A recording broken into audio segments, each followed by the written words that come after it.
Hello and welcome to this week's edition of Newsgram. Today, I'm going to talk a little bit about blue on black crime. We've all heard the stories of unarmed men, most of them African American, who were shot for reasons that seem inconceivable. Cases like George Floyd. Now, this show isn't going to get into the specifics of all the different individual cases. It's much more about getting to the core of why they happened in the first place. Why are there so many? And why have they been going on for such a long time? Wherever you live, in whatever state you're hearing this, there are probably cases that immediately come to mind.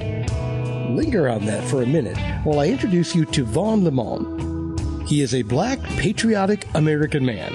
His words, not mine. And he is also a former police officer. I remember one case down here in the state of South Carolina.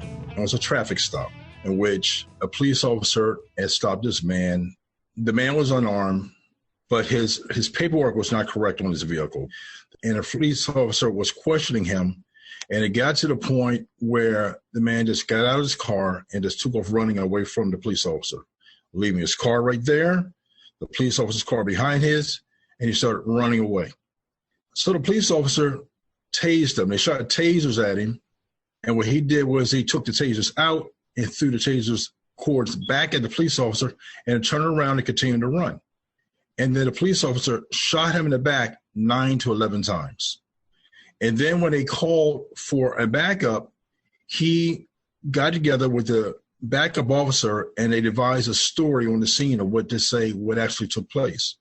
And they said that the man had taken the taser from him and proceeded to attack the police officer with the taser. But what they were unaware of is that someone was recording everything that happened on his cell phone. And if it wasn't for the recording, they would have got away with it. So you say, why not just continue to chase him? Or say, hey, I'm not going to keep running after him. I don't feel like running. I'll just take his car. I'll have it towed down to where we were in an impound. I'll hold what paperwork I have and make him come to me. Because that's the way I was trained. I'll just make him come to me. I don't have to chase him. But instead, he decides to shoot and kill him over a traffic stop. So when I look at such a, these are the things that compelled me to write my book.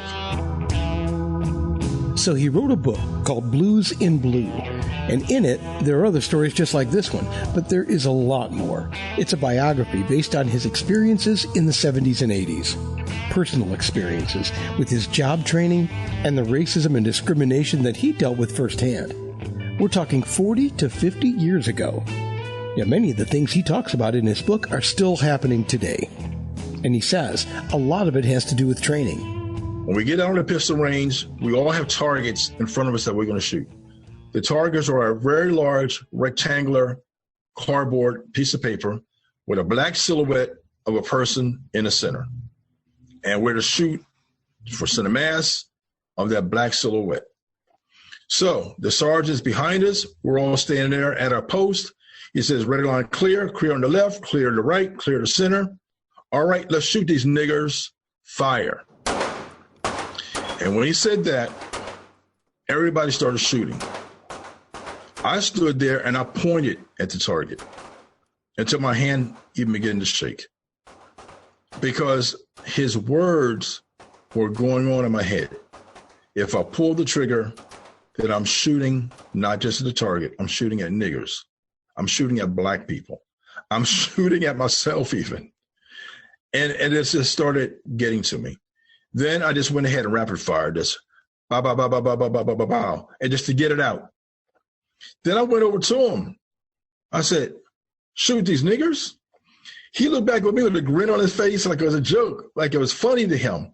He said, LeMon, one guy from your troop a couple weeks ago put eyes, ear, nose, and mouth, fingers, and watermelon in the fingers on his target. So that let me know that this is not just a joke, it's a part of his training. They're training them. And that one particular person made his target look personally like what he wanted to shoot at. He made it become alive, a black person. And that's the way they were being trained. Would that be something you'd see happening today with current procedures in place? Is that what we'd expect to see? Maybe yes, maybe no. But have you ever heard the expression, history doesn't repeat itself, but it rhymes? He eventually left the police force, a job he loved and was planning to do for quite a while. In preparation for this episode, I went to his website, and this is what it says. The things that are happening today are so eye-opening because they parallel what it was like for me so many years ago. I see so many black and brown men and women and indigenous people being killed and brutalized by police officers that are showing no regard for the law and the life of others. This goes back to how they're being trained and how society is being tolerant of these incidents. Also, some of the attorney generals and police unions are giving them a false sense of security, that it's okay, that you can beat up people, you can shoot people of color, you can brutalize people of color, and we will back you up. Some, not all of them, are fighting for these rogue officers in court so that they can get away with it. You see, what's taking place are these officers have a pistol on their side. They're loaded with bullets.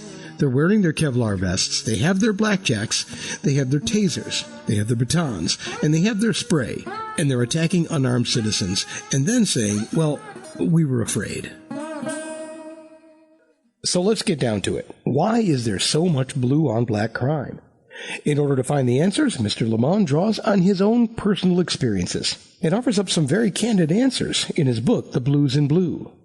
My story is the blues about what it was like to be on the police department. The blue is the uniform, the blues is the story, and you'd have to read my book to be able to see the rest of my thoughts as regarding to how this bitter situation could have a sweetness at the end.